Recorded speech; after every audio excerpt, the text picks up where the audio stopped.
The telephone rang twice. Audrey Hepburn almost didn't answer. It was November 1988, 3 months after the diagnosis, and phone calls had become complicated. Everyone meant well, but their voices carried that particular tone of careful cheerfulness that people used when they were afraid to ask how you really felt. But something about the second ring made her pick up. "Hello?" The voice on the other end was instantly recognizable, though rougher than she remembered. Whiskey and cigarettes and 6 decades of late nights had taken their toll, but the cadence was unmistakably his. "Audrey, it's Frank." She sat down slowly in the chair beside her phone table, the one that overlooked her Swiss garden, where the last autumn roses were finally surrendering to winter. Frank Sinatra. They hadn't spoken in months, not since that dinner party where everyone had tried so hard to pretend everything was normal that the evening had felt like a performance of denial. "Frank," she found herself smiling despite everything. "How are you?" "I'm old, sweetheart. Ancient. But that's not why I'm calling." His voice carried a weight she had rarely heard before. "I heard about... I heard. The diagnosis." Of course. Hollywood was a small town when it came to secrets, especially the kind that mattered. She'd tried to keep it private, but word had traveled through networks of agents and doctors until everyone who mattered knew what you'd hoped to keep to yourself. "The doctors are optimistic," she said, the lie coming as easily as breathing. "Bullshit, Audrey." Frank's voice was gentle but firm. "Don't give me the publicity version, it's me." That simple phrase, "it's me," carried the weight of a friendship that stretched back 35 years to when they were both younger and the world had seemed full of endless possibilities. "I know," she said quietly. "I'm sorry. It's just... easier." Easier for who? The question hung in the air between them. Easier for the people who loved her and didn't know how to help. Easier for herself because acknowledging the truth meant accepting that time had become finite in ways it had never been before. "For everyone," she said finally. "Well, I'm not everyone. I'm Frank Sinatra, and I've got a proposition for you." Despite everything, she found herself laughing. Even now, Frank could make her laugh. It was a gift he'd always had. "What kind of proposition?" "I want to dance with you." The words were so simple, so unexpected, that for a moment she wasn't sure she'd heard him correctly. "What?" "One last dance, sweetheart, you and me, somewhere with a good band and decent lighting and none of these goddamn photographers." His voice grew stronger as he spoke. "Just Frank Sinatra and Audrey Hepburn, dancing like we did at that premiere party in '54, remember? You were so nervous about Roman holiday and I told you the secret to not being nervous was to pretend everyone else was wearing their underwear." Backwards. She did remember. The memory surfaced with startling clarity. Herself at 25, terrified that someone would discover she was a fraud. Frank at 40, still hungry despite his success. They'd danced to The Way You Look Tonight, and he'd been surprisingly gentle, as if he understood that she needed someone to just let her exist without performing. "I remember," she said. "So what do you say? One dance, for old time's sake? For all the dances we never had when we were too busy being famous to just be people." The offer hung between them, beautiful and impossible. She could picture it perfectly. A small club somewhere, intimate lighting, a good pianist, Frank in a well-tailored suit that had seen better decades, herself in something simple and elegant. But she could also picture the reality, the photographers who would somehow find them, the whispers about her appearance, about how thin she'd become, the energy it would cost to maintain the illusion of being Audrey Hepburn for one more evening. "Frank, before you say no, hear me out." His voice grew urgent. "I've been thinking about this for weeks, about all the things we never did because we were too professional, too careful. We spent 30 years being polite to each other at parties, and for what? So we could preserve some imaginary distance between the people we really are and the people everyone thinks we are." She closed her eyes, feeling the weight of his words. He was right. They'd been friends in the careful way that famous people learn to be friends. Warm but not intimate, always aware that anything they said might end up in a gossip column. "It's not that simple," she said. "Why not? We're not kids anymore, Audrey. We're not going to live forever. I'm 73 years old and I can barely remember what I had for breakfast, but I remember exactly how you felt in my arms that night in '54. Light as air, but somehow completely there." The silence stretched between them. Outside her window, the Swiss Alps were becoming visible as dusk settled, their peaks sharp against a sky slowly turning purple. Soon it would be winter, and those mountains would be covered in snow, transformed into something that looked eternal even though it was actually quite temporary. Like everything else, she thought. "I can't," she said finally. "Can't? Or won't?" The question was asked gently, but she could hear the hurt underneath. "Both," she said. "Frank, you haven't seen me lately. really seen me. I'm not the person who danced with you in 1954. This thing inside me, it's taking everything. My energy, my weight, my ability to be the version of myself that people expect. So don't be that version. Be the version I'm talking to right now. The one who sounds like the girl I met backstage at that charity show in '53. The memory caught her off guard. Frank performing at a benefit for Korean War veterans, she in the chorus. They'd talked for maybe 10 minutes in a crowded hallway. Two people who recognized something in each other.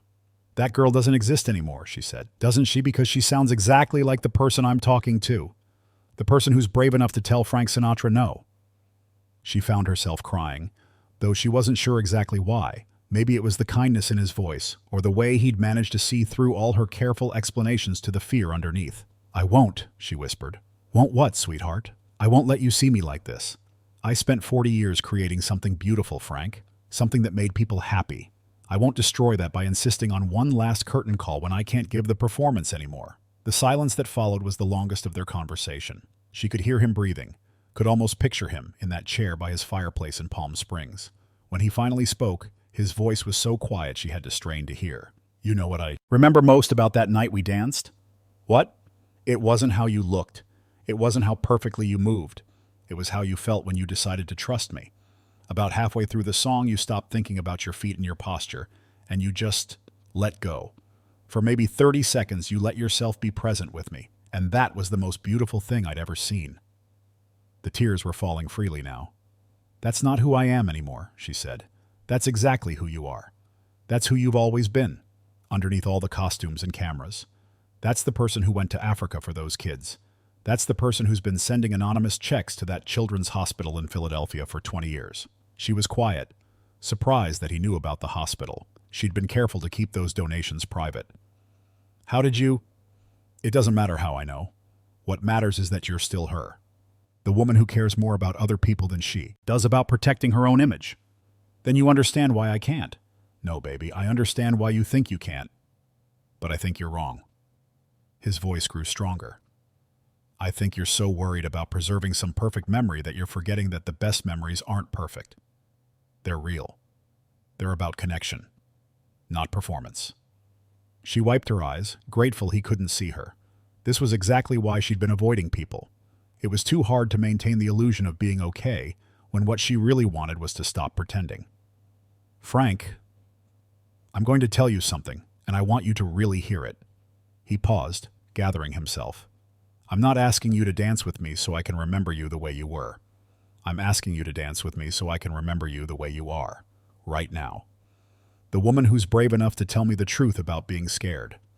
The woman who's more beautiful at this moment than she's ever been, because she's finally too tired to pretend to be anyone other than herself. The words hit her like a physical force, so unexpected and true that she felt something shift inside her chest. All these months, she'd been protecting everyone else from her reality, forgetting that there might be people who didn't want to be protected. You don't know what you're asking, she said, but her voice had lost some of its certainty. I'm asking to spend one evening with my friend, the real one. Not Audrey Hepburn, the movie star, not the gracious lady who never lets anyone see her sweat. Just Audrey, the woman who's talking to me right now. She was quiet for a long time, looking out at the mountains, thinking about dances she'd had and missed, about the protective barriers she'd built to preserve some version of herself that maybe wasn't even real anymore. I can't be what people expect, she said finally. Good, because what I expect is for you to be exactly who you are, tired, scared, beautiful, real, full. The truth of it made her laugh despite her tears. She was disappointing Frank Sinatra because she was worried about disappointing strangers who'd constructed their own version of who she was. When you put it like that, it sounds pretty ridiculous, she admitted. It sounds human. It sounds like someone who's spent so long taking care of everyone else that she's forgotten it's okay to let people take care of her sometimes. The conversation was approaching something that felt like a decision. Part of her wanted to say yes, to have one evening where she could stop worrying, where she could just exist with someone who'd known her long enough to remember who she'd been before she became who everyone thought she was. But the other part, the part that had been protecting her image for 4 decades, was terrified of what it might cost. Frank, she said, and he went completely quiet, waiting. I love you for asking. I love that you want to remember me as I am instead of as I was, but I can't. Not because I don't trust you, but because I don't trust myself to be anything other than heartbroken if we try to recapture something that belonged to a different time. The silence that followed was the deepest of their conversation. She could feel his disappointment, could sense him struggling with whether to accept her decision. When he finally spoke, his voice was rough with emotion. "You know what, sweetheart? You just gave me the most honest answer anyone's given me in 20 years. Most people would have made excuses about scheduling or health. But you told me the truth. You told me you're scared of being disappointed, and that's the bravest thing I've heard anyone say in a long time." Now she was crying openly. "I'm sorry," she whispered. "Don't you dare apologize. You don't owe Frank Sinatra a dance. You've given enough for 10 lifetimes. His voice grew soft, almost paternal. "But I want you to know something. If you change your mind, tonight, tomorrow, whenever you call me, I'll find us a place and I'll show up ready to dance with the most beautiful woman I've ever known." "Frank, I'm not done. When I think about you, when I remember our friendship, I'm not going to think about the woman in the movies. I'm going to think about this conversation. About the person who was honest enough to tell me she was scared. That's who you really are, Audrey. And that woman is so beautiful that it breaks my heart." She was sobbing now, years of controlled emotion spilling out in the safety of this conversation with someone who understood that tears weren't weakness, they were truth. "I wish I could," she managed. "I wish I were brave enough."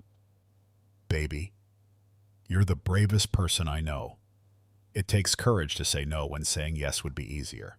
It takes love, real love, to care enough about someone to be honest even when it hurts." They stayed on the phone for a few more minutes, just breathing together. Finally, Frank cleared his throat. "I should let you go. But Audrey?" "Yes? Thank you. For 40 years of friendship. For being exactly who you are, even when it would have been easier to be someone else." "Thank you for asking," she said. "For seeing me. I love you, sweetheart." "I love you too, Frank." After she hung up, Audrey sat watching the Swiss mountains disappear into darkness. The conversation had left her feeling both heartbroken and oddly free, as if she'd finally given herself permission to be exactly who she was. She never did change her mind about the dance, but she kept Frank's words with her through the months that followed, a reminder that love sometimes meant being honest enough to disappoint someone rather than giving them what they thought they wanted. And sometimes, late at night, she would imagine what that dance might have been like. The two of them, older and frailer but somehow more themselves than they'd ever been, finally free to be exactly who they were instead of who the world had taught them to be. It was the most beautiful dance they never had.